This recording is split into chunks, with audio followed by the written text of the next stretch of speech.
अहिले चाहिँ हामी पोखराको शिव मन्दिरमा आइपुगेका छौँ र यो चाहिँ एकदमै रमणीय भ्यू रहेको छ पोखराको। यहाँबाट चाहिँ हामी विभिन्न हिमालहरूको प्रत्यक्ष दृश्य अवलोकन पनि गर्न पाइरहेको छौँ र एकदमै यो मनोरम दृश्य। भाइहरू कता हो घुम्न? होइन घुम्न आएको ठाउँको पनि नाम थाहा छैन? पोखरा कुन ठाउँ हो? शिव मन्दिर।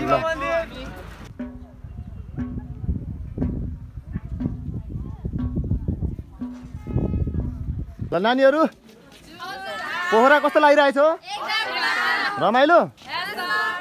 ल अहिले चाहिँ हामी कहाँ घुम्न आएको छौँ थाहा छ? व्हाइट गुम्बा शान्ति स्तूप पनि भन्छ। र यहाँ चाहिँ हामी उत्तरतिर चाहिँ पुरै अन्नपूर्ण माछापुच्छ्रे हिमालयन रेन्ज देख्न पाइरहेको छौँ र लाइभ गर्दिन। झन्डै 1 दशक पछाडि आउँदा सारनकोट चाहिँ निकै परिवर्तन भएको पाइयो। थाहा भयो सर? हजुर। कस्तो लाग्यो सारनकोट? साह्रै राम्रो। सरस्वती म्याडम कस्तो लाग्यो? पुरै चेन्ज छ। पुरै चेन्ज छ।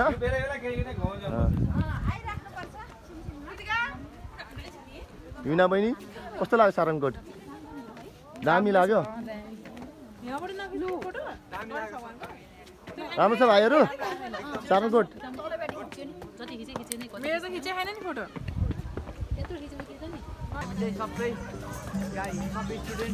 ल जनता नमुनाको टोली आज यो लेक साइड हेरतालको किनारे सिधा नाइट भ्यू हेर्नका लागि बहुत रमाइलो।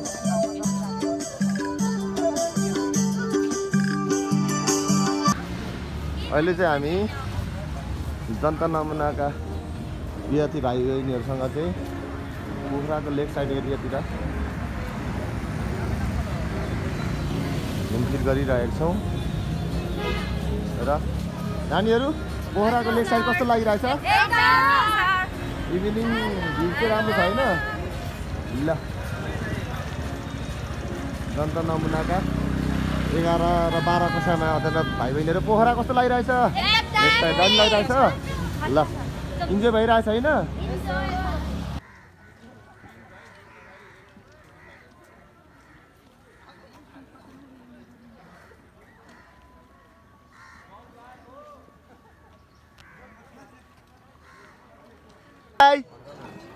भ्याताल कस्तो लाग्यो? मोटे सचिन भाइ भ्याताल कस्तो लाग्यो? दामी? दामी लाग्यो भाइ? दामी छ एकदम भाइ दामी होइन दामी मन भाइ। दामी मात्र होइन। ल अहिले चाहिँ हामी भ्यातालमा